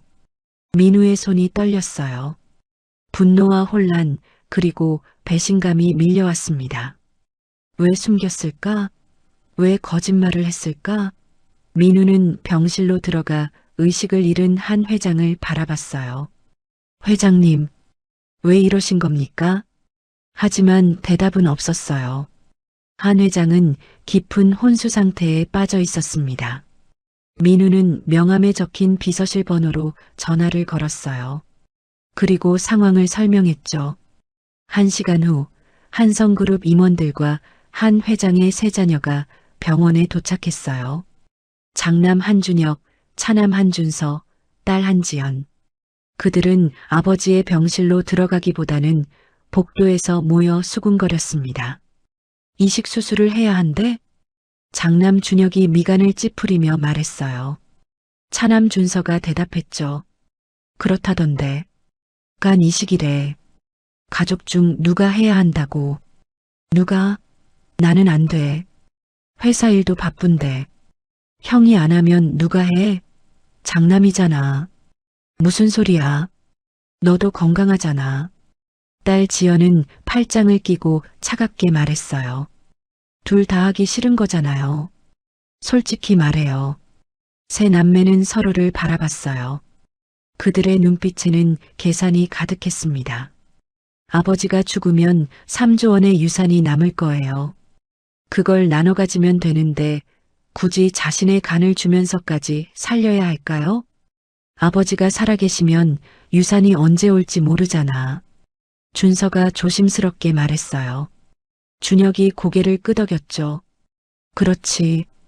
어차피 췌장암 말기라며 이식해도 얼마 못 사실 텐데. 그럼 이식 안 하는 거로? 세 남매는 침묵했어요. 그 침묵이 곧 대답이었습니다. 그들은 모두 이식을 거부하기로 암묵적으로 합의했죠. 복도 구석에서 이 대화를 듣고 있던 민우는 주먹을 꽉 쥐었어요. 저 사람들이. 민우는 분노로 떨렸습니다. 아버지가 죽어가는데 재산만 걱정하는 자식들이라니. 인간이 어떻게 저럴 수 있을까요? 의사가 세 남매에게 다가왔어요. 환자분 가족이신가요? 빨리 결정하셔야 합니다. 시간이 없어요. 저희가 상해 중입니다. 준혁이 사무적으로 대답했어요. 의사는 답답한 표정을 지었죠. 상이라니요? 아버님 목숨이 걸린 문제인데요. 의사 선생님, 저희도 각자 사정이 있어요. 그리고 아버지는 어차피 안 말기시잖아요. 이식해도. 그래도 살릴 수 있는 방법이 있다면 시도해야 하지 않습니까? 의사는 목소리를 높였지만 세 남매는 냉담했어요. 그들에게 아버지의 생명보다 중요한 건 자신들의 이익이었죠.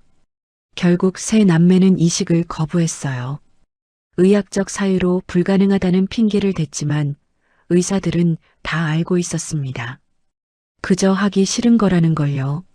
한 회장은 중환자실에 홀로 누워 있었어요. 자식들은 형식적으로 한번 얼굴만 보고 떠났습니다. 재산 문제를 논의하려 변호사 사무실로 향했죠. 아버지가 죽기도 전에 유산을 어떻게 나눌지 싸우러 간 거예요. 민우는 중환자실 밖에서 한 회장을 바라봤어요. 산소 마스크를 쓰고 누워있는 모습이 너무나 쓸쓸해 보였습니다. 저 사람은 3조 원을 가진 재벌이지만 정작 곁에는 아무도 없었어요. 민우는 복잡한 심경이었습니다. 이 사람은 10년 전 아버지의 사고에 책임이 있는 사람이에요. 미워해야 마땅했죠. 하지만 한 달 동안 함께한 시간들이 떠올랐어요. 옆집 할아버지로서 보여줬던 외로움과 따뜻함이요. 간호사가 민우에게 다가왔어요. 환자분과 아는 사이세요? 네. 옆집에 살았어요. 가족들은 모두 가버렸어요. 이식도 거부했고요. 참 안타까워요. 돈은 그렇게 많은데 정작 목숨을 구해줄 가족은 없다니. 민우는 중환자실 안을 바라봤어요. 한 회장의 얼굴은 창백했고 호흡은 가빠 보였습니다. 의사들은 72시간 안에 이식 수술을 받지 못하면 위험하다고 했어요. 그날 밤 민우는 잠을 이루지 못했어요. 한 회장을 살려야 할까 말아야 할까? 이 사람은 아버지를 이렇게 만든 장본인이에요. 하지만 그냥 죽게 내버려둘 수도 없었습니다. 민우는 아버지의 병상 옆에 앉았어요. 아버지라면 어떻게 하셨을까요? 인공호흡기 소리만이 규칙적으로 울려 퍼졌어요. 민우는 아버지의 손을 잡았습니다. 아버지는 다른 사람들을 구하다가 이렇게 되셨잖아요. 원수를 갚기보다는 용서하는 게 맞는 걸까요? 대답은 없었지만 민우는 이미 알고 있었어요. 아버지라면 어떻게 했을지를요. 아버지는 평생 남을 미워하지 않으셨죠. 가난했지만 늘 남을 도우셨고 마지막 순간까지도 다른 사람들을 생각하셨어요. 다음 날 아침 민우는 병원을 다시 찾았어요. 그리고 의사에게 조심스럽게 물었습니다. 제가 이식 검사를 받을 수 있을까요? 의사는 놀란 표정을 지었어요. 가족도 아니신데요? 저도 살릴 수 있다면 돕고 싶어요. 의사는 민우를 한참 바라보다가 고개를 끄덕였어요. 그리고 검사를 시작했습니다. 혈액형 검사, 조직 적합성 검사, 건강검진, 모든 검사가 진행됐죠. 그날 저녁 결과가 나왔어요. 기적처럼 민우와 한 회장은 조직이 적합했습니다. 이식이 가능하다는 거였어요. 의사는 믿을 수 없다는 표정을 지었죠. 정말 하시겠어요? 간 이식은 위험한 수술이에요. 민우는 고개를 끄덕였어요. 네, 하겠습니다. 하지만 왜요? 가족도 아니신데. 민우는 잠시 침묵하다가 대답했습니다. 이분을 그냥 죽게 놔두면 평생 빚을 갚을 기회가 없잖아요. 살려서 제대로 된 빚을 갚게 하고 싶어요. 의사는 민우의 눈을 바라봤어요. 그 안에는 분노도 있었지만 동시에 연민도 있었습니다. 이 청년은 복수가 아닌 구원을 선택하고 있었어요. 중환자실에서 한 회장은 희미한 의식 속에서 꿈을 꾸고 있었어요. 어린 시절 아버지와 함께 걷던 길, 돈을 벌기 위해 모든 걸 포기했던 순간들, 그리고 민우의 얼굴. 한 회장은 자신이 살아야 할 이유를 찾고 있었습니다. 민우가 이식 수술을 결심한 다음 날 한성그룹 본사에서는 긴급 이사회가 열렸어요. 안건은 단 하나, 회장의 유고, 시 경영권 승계 문제였습니다. 한 회장이 중환자실에 누워 있는데 자식들은 벌써 권력 다툼을 시작한 거죠.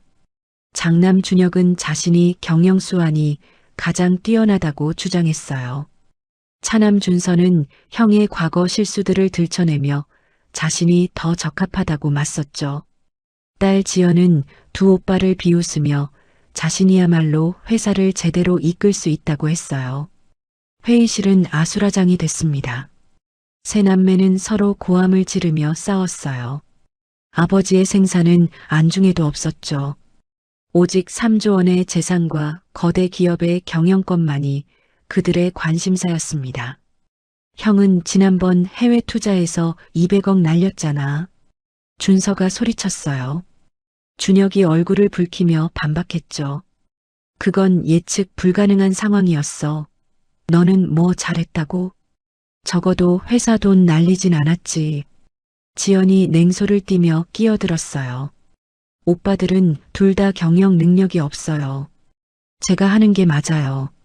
세 남매의 다툼은 끝날 기미가 보이지 않았어요. 이사들은 난감한 표정으로 지켜볼 뿐이었습니다. 한 회장이 회복될 가능성은 희박했고 누군가는 회사를 이끌어야 했으니까요. 한편 병원에서는 민우가 수술 전 검사를 받고 있었어요. 의사들은 민우에게 여러 번 확인했습니다. 정말 하겠느냐고, 가족도 아닌데 이런 위험한 수술을 받아도 되느냐고요. 하지만 민우의 결심은 확고했어요. 수술 예정일은 3일 후로 잡혔습니다. 그 사이 한 회장의 상태는 계속 악화됐어요. 의사들은 서둘러야 한다고 했지만 세 자녀는 병원의 얼굴도 비치지 않았습니다. 변호사 사무실과 회사만 오가며 재산 싸움에 몰두했죠. 민우는 우연히 병원 로비에서 세 남매를 마주쳤어요. 그들은 변호사와 함께 서류를 검토하고 있었습니다. 유산 분할 관련 서류였죠. 민우는 그들에게 다가갔어요. 실례지만 회장님 자녀분들이시죠? 준혁이 귀찮다는 듯 쳐다봤어요. 누구시죠? 저는 회장님 옆집에 살던 사람입니다. 회장님께서 위독하신데 면회는 안 가시나요? 그건 우리가 알아서 할 일이에요. 준서가 차갑게 대답했어요. 지연은 민우를 위아래로 훑어보며 비웃었습니다. 아버지 재산이라도 노리시나 봐요? 요즘 이런 사람들 많던데. 민우는 분노가 치밀어 올랐지만 참았어요. 대신 조용히 말했습니다. 회장님은 지금간 이식 수술을 받지 못하면 돌아가실 수 있어요. 가족 중 누군가 이식을 해주셔야 하는데 그건 의학적으로 불가능해요. 준혁이 단호하게 잘라 말했어요. 민우는 그들의 눈을 바라봤습니다. 거짓말이었어요. 의학적으로 불가능한 게 아니라 그저 하기 싫은 거였죠. 정말 불가능한가요? 아니면 하기 싫으신 건가요? 세 남매의 표정이 굳어졌어요. 준서가 짜증스럽게 말했습니다. 당신이 뭔데 우리 가족 일에 참견해요? 나가세요. 민우는 한 걸음 더 다가갔어요. 회장님이 돌아가시길 바라시는 건가요? 그래야 유산을 빨리 받으니까요. 뭐라고? 준혁이 벌떡 일어났어요. 하지만 민우는 물러서지 않았습니다. 제가 지금 본 건 유산 분할 서류잖아요.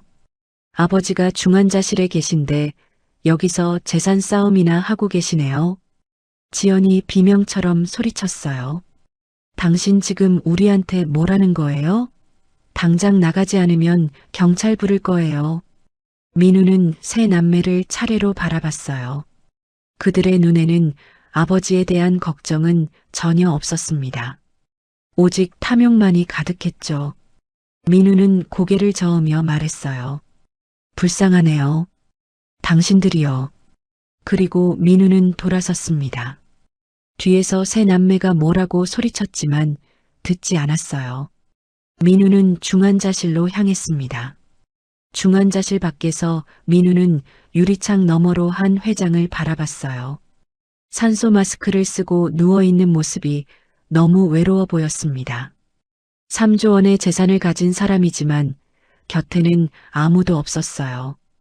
민우는 문득 깨달았어요. 한 회장이 왜 자신에게 100억을 주며 아버지의 호흡기를 떼라고 했는지를요. 이 사람에게는 돈밖에 없었던 거예요. 돈으로만 세상을 살아왔고 돈으로만 관계를 맺었죠. 그래서 진정한 사랑이 뭔지, 진정한 가족이 뭔지 몰랐던 겁니다. 그리고 민우와 한 달을 보내며 처음으로 그걸 깨달았던 거예요. 돈으로 살 수 없는 것들이 있다는 걸요. 그래서 옆집 할아버지로 위장하고 민우 곁에 머물렀던 거죠. 민우는 주먹을 꽉 쥐었어요. 그리고 결심했습니다. 이 사람을 살릴 거예요. 복수를 위해서가 아니라 이 사람이 제대로 된 빚을 갚게 하기 위해서요. 회장님, 살아나세요. 그리고 당신이 저지른 일들을 제대로 갚으세요. 민우는 중환자실을 떠나 의사를 찾아갔어요. 그리고 수술 날짜를 앞당길 수 있냐고 물었습니다. 한 회장의 상태가 계속 악화되고 있었으니까요. 의사는 고개를 끄덕였어요.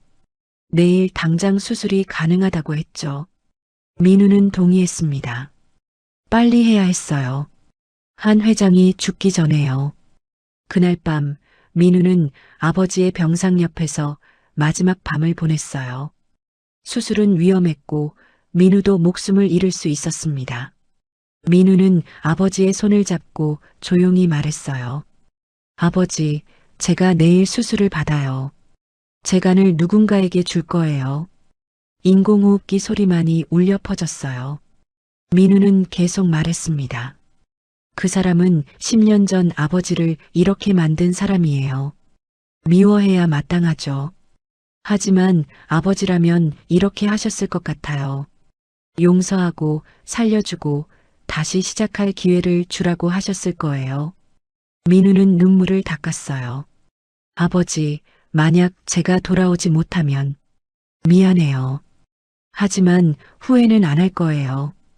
아버지가 다른 사람들을 구하다가 이렇게 되신 것처럼 저도 누군가를 구하고 싶어요. 민우는 아버지의 이마에 키스했어요. 그리고 병실을 나섰습니다. 내일이면 모든 게 결정될 거예요. 다음 날 아침 수술실 앞에 민우가 섰어요.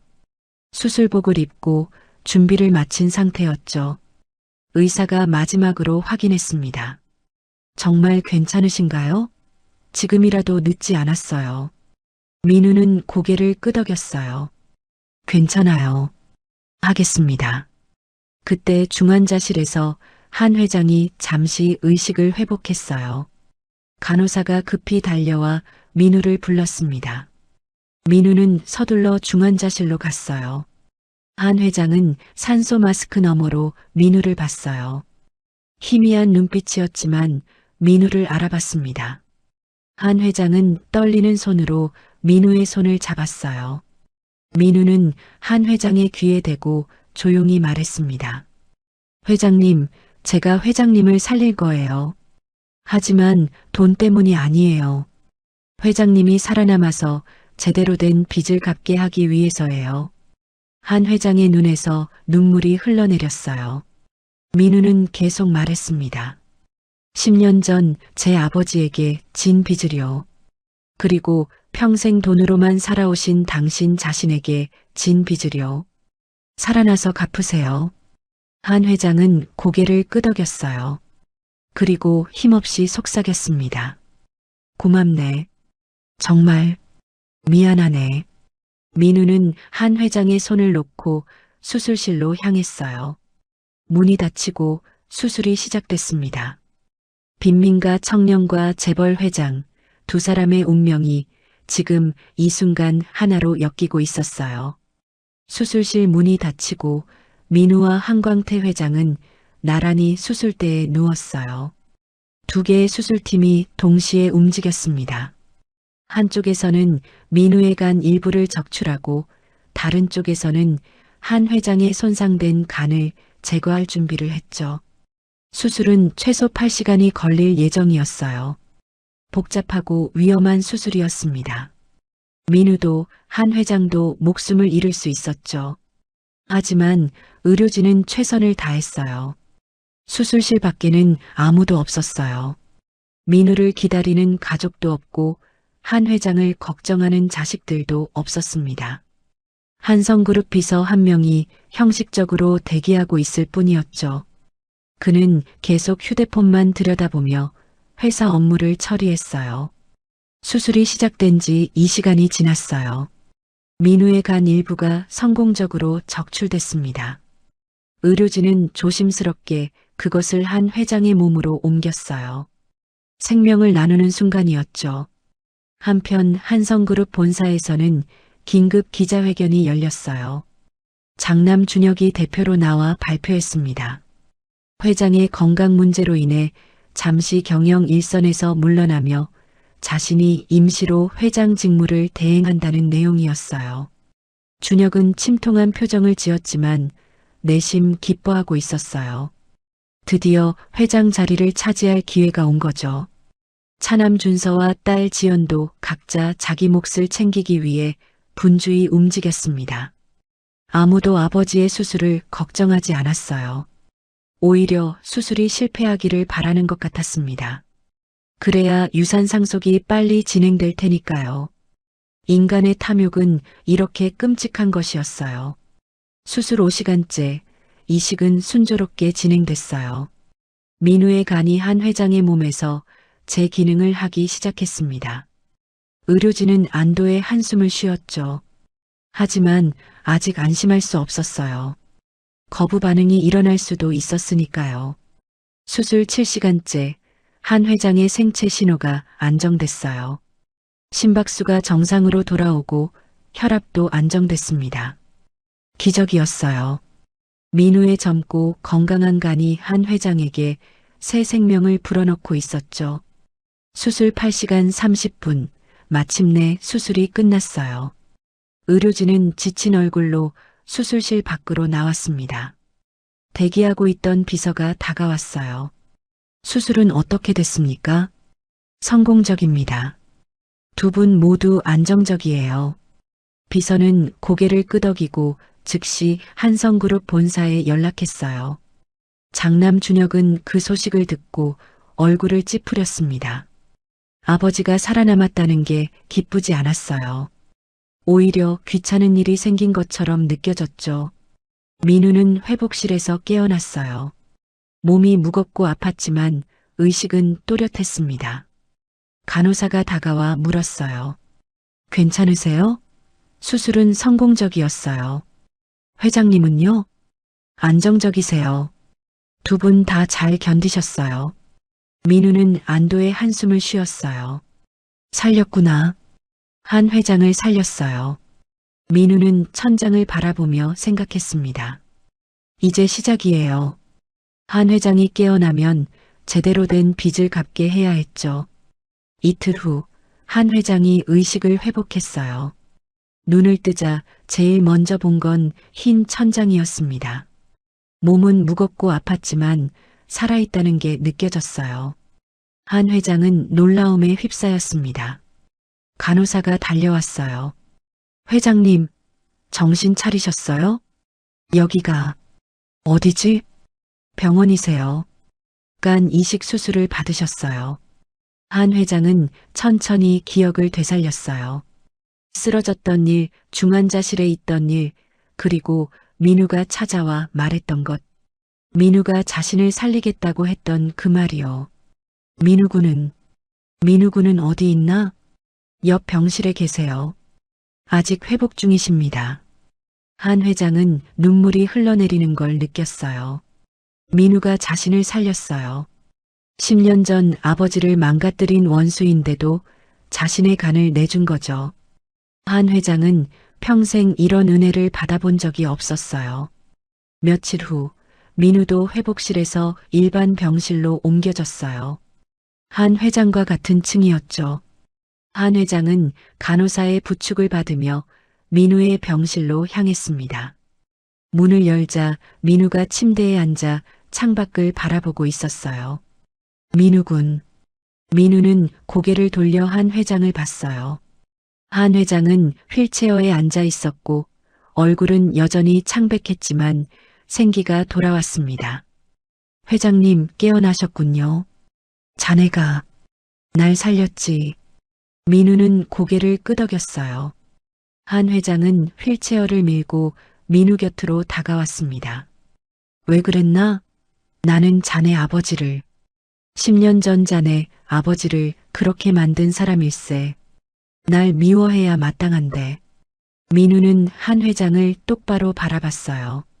미워했어요. 처음 회장님이 누구인지 알았을 때 정말 미웠어요. 하지만 그냥 죽게 놔두면 안 될 것 같았어요. 왜지? 회장님이 죽으면 제 아버지에게 진 빚을 갚을 수 없잖아요. 살아서 갚으세요. 10년 전 일을요. 그리고 평생 돈으로만 사셨던 회장님 자신에게 진 빚도요. 한 회장은 고개를 숙였어요.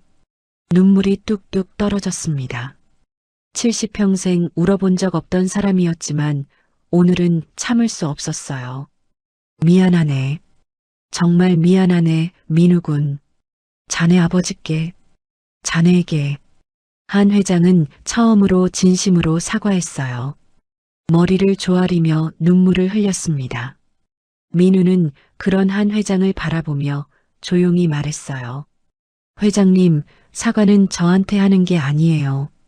제 아버지한테 하세요. 그리고 10년 전 사고로 고통받은 모든 사람들에게요. 그래. 그렇게 하겠네. 꼭 그렇게 하겠네. 한 회장은 고개를 끄덕였어요. 그리고 민우의 손을 잡았습니다. 고맙네, 민우군. 자네가 날 구한 건 두 번째일세. 처음엔 목숨을, 이번엔 영혼을 구해줬네. 민우는 아무 말도 하지 않았어요. 그저 창밖을 바라볼 뿐이었죠. 한 회장은 민우의 옆에 조용히 앉아 있었습니다. 두 사람은 말없이 창밖을 바라봤어요. 창밖으로는 가을 햇살이 비치고 있었어요. 따뜻하고 부드러운 햇살이었죠. 한 회장은 문득 깨달았습니다. 자신이 평생 놓쳤던 것들이 뭔지를요. 돈과 권력을 쫓느라 진짜 중요한 것들을 잃어버렸어요. 가족의 사랑, 진정한 우정, 그리고 인간으로서의 존엄. 하지만 이제라도 늦지 않았을지 몰라요. 민우가 준 두 번째 생명으로 제대로 된 삶을 살 수 있을 거예요. 민우군, 나한테 시간이 얼마나 남았는지 모르겠네. 하지만 남은 시간 동안 최선을 다해 빚을 갚겠네. 민우는 고개를 돌려 한 회장을 봤어요. 어떻게요? 한 회장은 결연한 표정을 지었습니다. 자네가 보게 될 걸세. 내가 어떻게 변하는지를요. 그날 이후 한 회장은 완전히 달라지기 시작했어요. 회복하는 동안 민우와 많은 시간을 보내며 진정한 삶의 의미를 배웠습니다.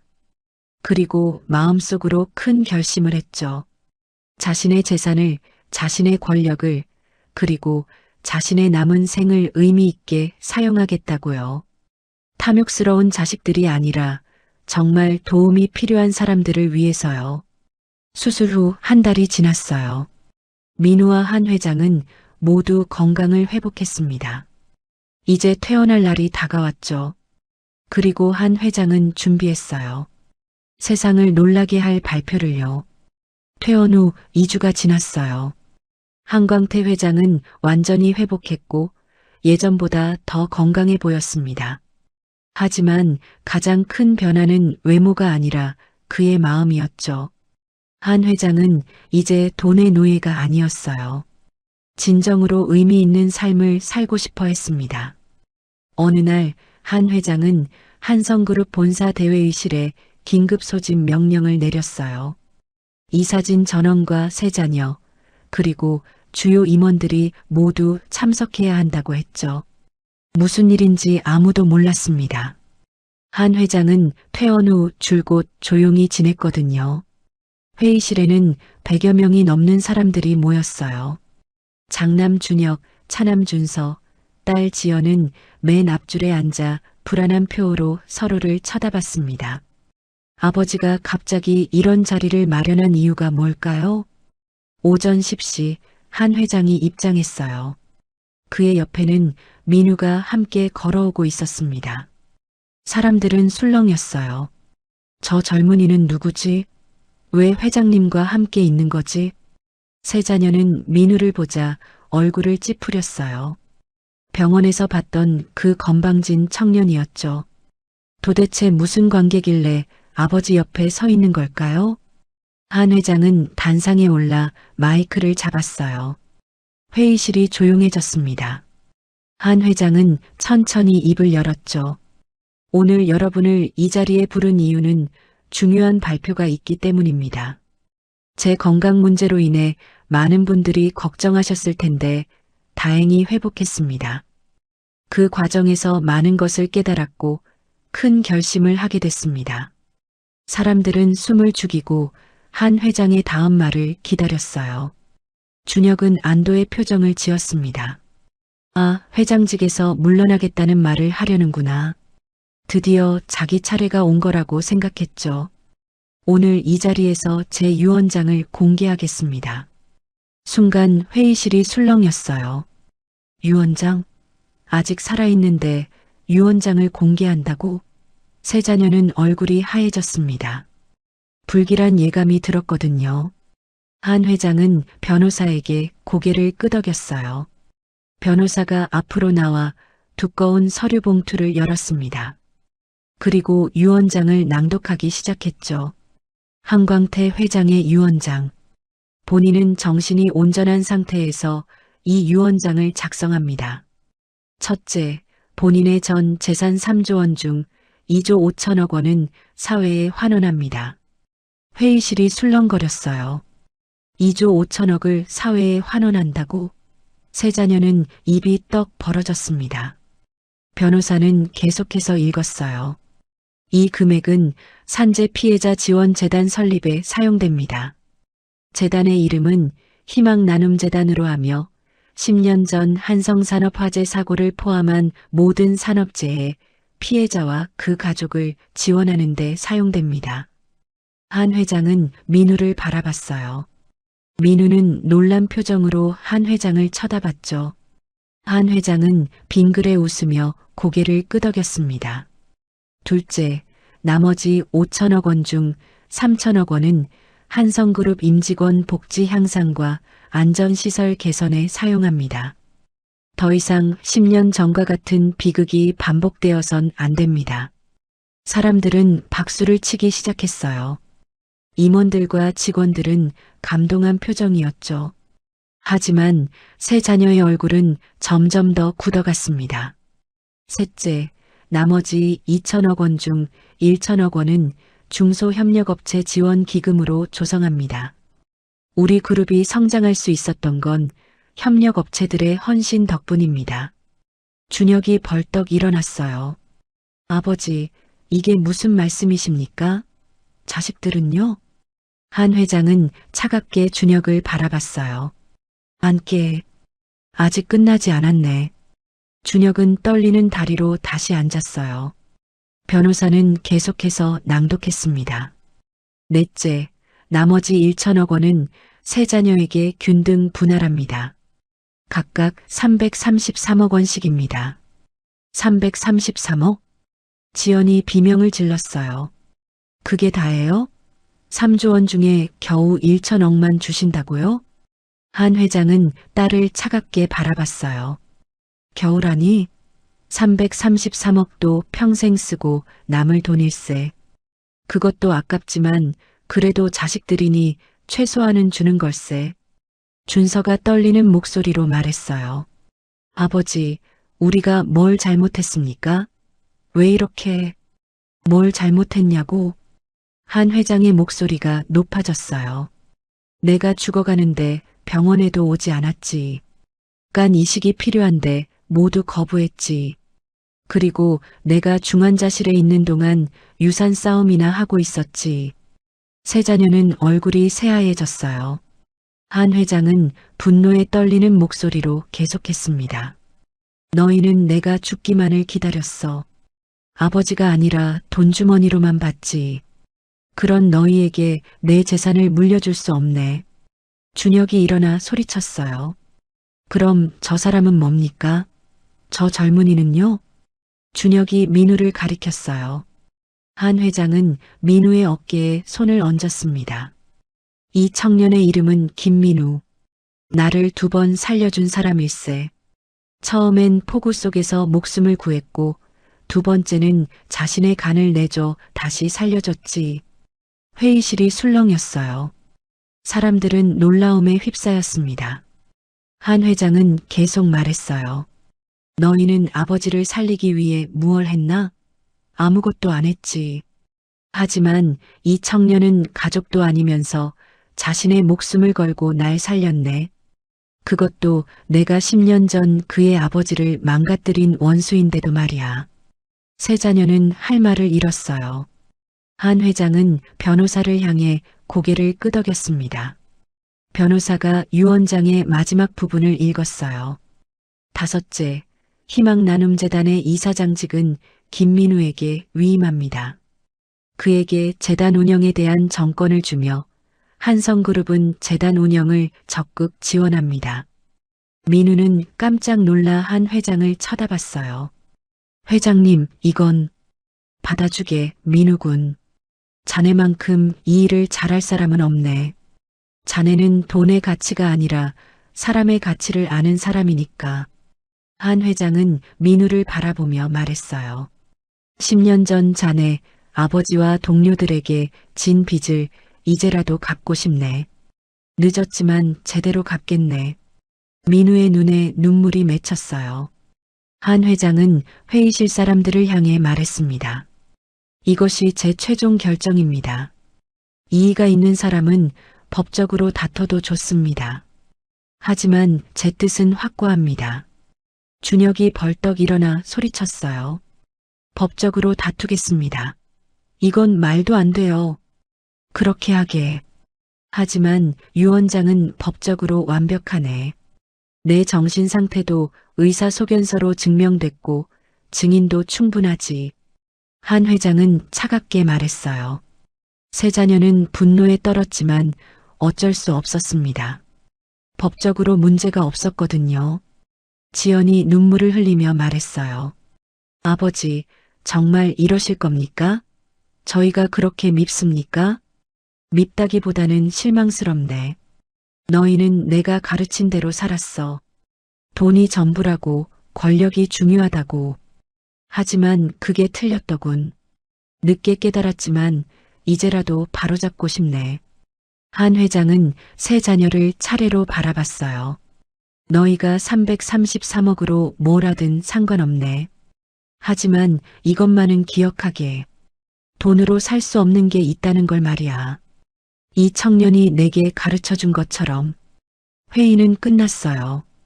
세 자녀는 분노에 차서 회의실을 빠져나갔습니다. 하지만 임원들과 직원들은 한 회장에게 박수를 보냈어요. 회장이 변했다는 걸 모두가 느낄 수 있었죠. 한 회장은 민우와 함께 회의실을 나왔어요. 복도를 걸으며 한 회장이 조용히 말했습니다. 고맙네, 민우군. 자네가 아니었다면 나는 평생 틀린 삶을 살다 갔을 걸세. 민우는 고개를 저었어요. 제가 한 게 아니에요. 회장님 스스로 선택하신 거예요. 아니네. 자네가 내게 길을 보여줬네. 이제 나는 남은 시간을 제대로 쓸 걸세. 두 사람은 창밖을 바라봤어요. 서울의 하늘이 맑게 개어 있었습니다. 새로운 시작을 알리는 것 같았죠. 한 회장은 평생 처음으로 마음이 편안했어요. 돈과 권력을 내려놓으니 오히려 더 자유로워진 것 같았습니다. 그날 오후 한성그룹의 유언장 공개 소식은 전국을 떠들썩하게 만들었어요. 재벌이 자식들 대신 사회환원을 선택했다는 뉴스는 모두를 놀라게 했죠. 어떤 사람들은 칭찬했고 어떤 사람들은 의아해했지만 한 회장의 결심은 흔들리지 않았습니다. 1년이 흘렀어요. 세상은 많은 것이 변했습니다. 희망나눔재단은 민우의 헌신적인 노력으로 산재 피해자 수천 명을 도왔어요. 10년 전 한성산업화재 사고 피해자 가족들에게도 제대로 된 보상과 지원이 이뤄졌죠. 민우는 밤낮 없이 일하며 진정으로 도움이 필요한 사람들을 찾아다녔습니다. 한광태 회장은 더 이상 한성그룹의 경영에 관여하지 않았어요.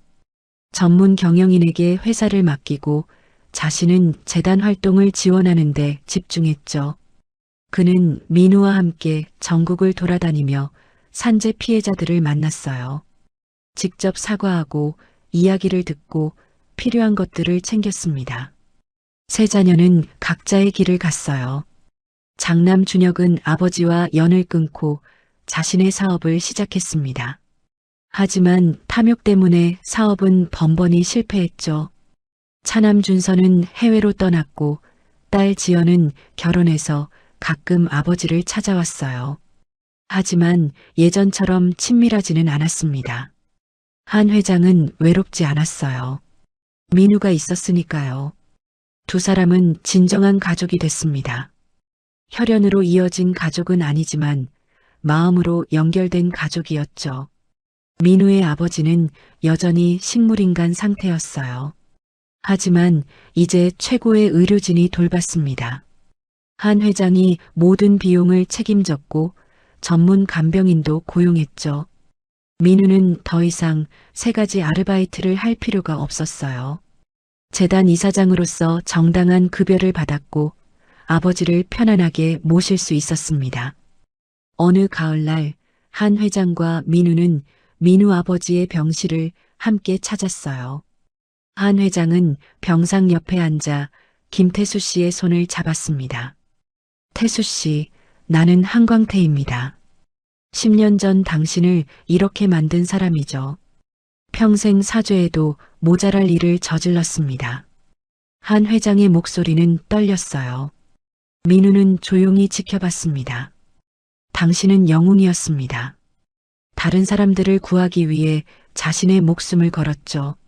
하지만 나는 비겁한 사람이었어요.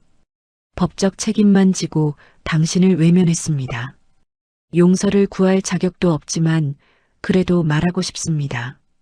정말 미안합니다. 한 회장은 깊이 고개를 숙였어요. 그리고 한참을 그 자세로 있었습니다. 민우는 한 회장의 어깨에 손을 얹었어요. 회장님, 일어나세요. 회장님은 이미 충분히 갚고 계세요. 아니네. 평생 갚아도 모자랄 걸세. 두 사람은 병실을 나와 복도를 걸었어요. 가을 햇살이 창문으로 들어와 따뜻했습니다. 한 회장이 민우에게 말했어요. 민우군, 자네 덕분에 나는 인생의 의미를 찾았네. 돈이 전부가 아니라는 걸, 진정한 가족이 뭔지를 배웠지. 저도 회장님께 많이 배웠어요. 용서가 뭔지, 변화가 가능하다는 것도요. 한 회장은 빙그레 웃었어요. 요즘 한 회장은 자주 웃었습니다. 예전엔 1년에 한 번 웃을까 말까 했는데 이제는 매일 웃었죠. 민우군, 오늘 자네에게 줄 게 있네. 뭔데요? 집에 가서 보여주지. 두 사람은 한 회장의 집으로 향했어요. 한 회장은 이제 거대한 저택이 아니라 소박한 아파트에서 살았습니다. 민우네 집 근처였죠. 그곳이 더 편안하다고 했어요. 아파트에 도착해 한 회장은 서재로 민우를 안내했어요. 책상 서랍을 열고 낡은 상자 하나를 꺼냈습니다. 오래된 나무 상자였죠. 이걸 자네에게 주고 싶네. 상자를 열자 낡은 시계 하나가 들어 있었어요. 고급 시계가 아니라 오래되고 낡은 시계였습니다.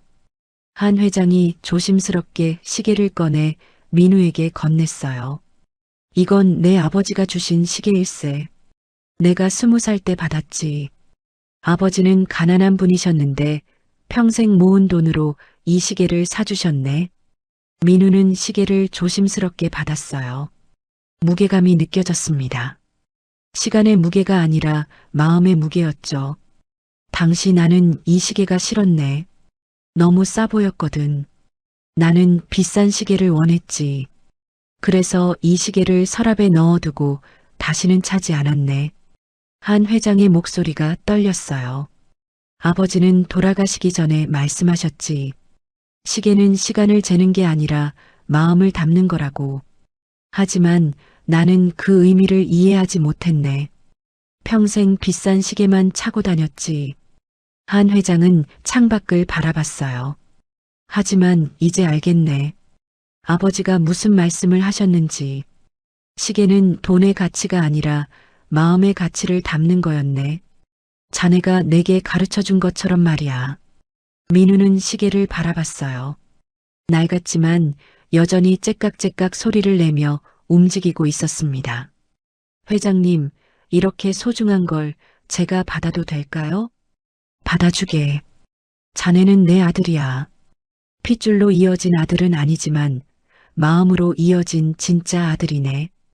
민우의 눈에 눈물이 맺혔어요. 한 회장도 눈시울이 붉어졌습니다. 민우군 고맙네. 내 인생을 구해줘서, 목숨만이 아니라 영혼까지 구해줘서. 회장님, 저야말로 감사해요. 아버지를 제대로 모실 수 있게 해주셔서, 그리고 진정한 가족이 뭔지 보여주셔서요. 두 사람은 서로를 꼭 껴안았어요. 한 회장은 처음으로 진심 어린 포옹을 했습니다. 따뜻했어요. 이렇게 따뜻한 줄 몰랐어요. 그날 저녁 두 사람은 함께 저녁을 먹었어요. 한 회장이 직접 요리를 했습니다. 서툴렀지만 정성이 가득했죠. 민우는 맛있게 먹었어요. 회장님, 요리 실력이 늘으셨네요. 자네가 가르쳐준 덕분이지. 라면 끓이는 법도, 계란 프라이 하는 법도. 두 사람은 웃으며 식사를 했어요. 평범한 저녁이었지만 행복이 가득했습니다. 식사 후 두 사람은 거실에 앉아 차를 마셨어요. 한 회장이 조용히 말했습니다. 민우군, 나한테 시간이 얼마나 남았는지 모르겠네. 의사들은 기적이라고 하더군. 이미 1년을 넘겼으니까. 회장님, 그런 말씀 마세요. 아니네. 현실을 받아들여야지. 하지만 후회는 없네. 이 1년이 내 평생보다 더 의미 있었으니까. 한 회장은 민우를 바라봤어요. 자네와 함께한 시간, 재단을 운영하며 사람들을 도운 시간, 그리고 진정한 가족의 의미를 배운 시간. 이게 진짜 삶이었네. 민우는 한 회장의 손을 잡았어요. 회장님, 우리 앞으로도 오래오래 함께해요. 아직 할 일이 많잖아요. 그래, 그렇게 하세. 남은 시간 동안 최선을 다하겠네. 창밖으로 별이 빛나고 있었어요. 고요하고 아름다운 밤이었습니다. 한 회장은 민우와 함께 창밖을 바라봤어요. 민우군, 자네는 내게 두 가지를 가르쳐줬네. 첫째는 돈으로 살 수 없는 것들이 있다는 것. 둘째는 변화는 언제든 가능하다는 것이지. 회장님도 저한테 많이 가르쳐 주셨어요. 용서가 뭔지, 참회가 뭔지요. 두 사람은 서로를 바라보며 미소 지었어요. 1년 전만 해도 상상할 수 없던 관계였습니다. 원수였던 두 사람이 이제는 진정한 가족이 됐죠. 한 회장은 민우가 차고 있는 낡은 시계를 바라봤어요. 그 시계 잘 어울리네. 네, 소중히 할게요. 평생 간직할게요. 시계는 시간을 재는 게 아니라 마음을 담는 거라네. 내 아버지 말씀이 이제야 이해가 되네. 두 사람은 고요한 밤을 함께 했어요. 말이 많지 않았지만 마음은 통했습니다. 진정한 가족은 이런 거였어요. 혈연이 아니라 마음으로 이어진 관계. 그렇게 시간은 흘렀어요. 한 회장과 민우는 계속해서 재단 활동을 했고 많은 사람들을 도왔습니다. 한 회장은 평생 짓밟았던 사람들에게 진심으로 사과하고 보상했어요. 늦었지만 제대로 된 삶을 살았죠. 민우의 아버지는 여전히 깨어나지 못했어요. 하지만 민우는 포기하지 않았습니다. 매일 아버지를 찾아가 이야기를 들려줬어요.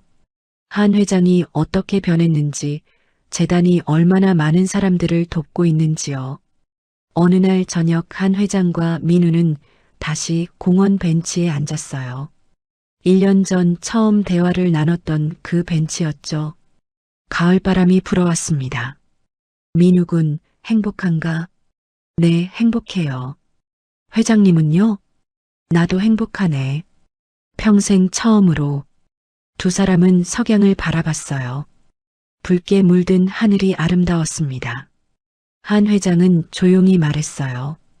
고맙네, 민우군. 내 인생에 와줘서. 저야말로 감사해요, 회장님. 아버지처럼 대해주셔서. 석양 속에서 두 사람은 따뜻하게 웃었어요.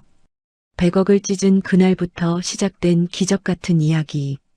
돈이 아니라 마음으로 이어진 진짜 가족의 이야기. 그 이야기는 앞으로도 계속될 거예요. 민우는 손목의 낡은 시계를 바라봤어요. 째깍째깍 시계는 여전히 움직이고 있었습니다. 시간이 아니라 마음을 재는 시계. 그게 가장 소중한 거였죠. 폭우 속에서 시작된 인연은 이렇게 아름다운 결말을 맞이했어요. 빈민가 청년과 재벌 회장. 두 사람은 서로를 구했고 서로에게서 배웠습니다. 그리고 진정한 가족이 됐죠. 돈으로 살 수 없는 가장 값진 것을 찾은 거예요.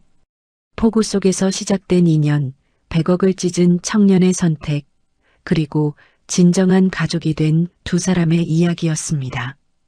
민우는 돈이 아닌 양심을 선택했어요. 그리고 그 선택은 한 사람의 영혼을 구했고 수천 명의 삶에 희망이 됐습니다. 선행은 이렇게 돌고 돌아 세상을 바꿔나갑니다. 여러분은 어떤 선택을 하시겠어요?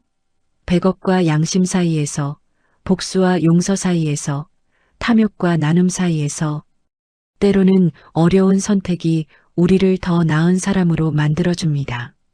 오늘의 이야기가 마음 한구석에 작은 숨결처럼 스며들었다면 앞으로도 당신의 하루에 조용한 위로가 되어드릴 이야기로 찾아오겠습니다. 구독과 좋아요는 큰 힘이 됩니다. 그리고 사연의 주인공을 위한 따뜻한 응원 한 줄 댓글에 남겨주세요. 당신의 오늘이 조금 더 행복하길 기원합니다. 인생우리였습니다.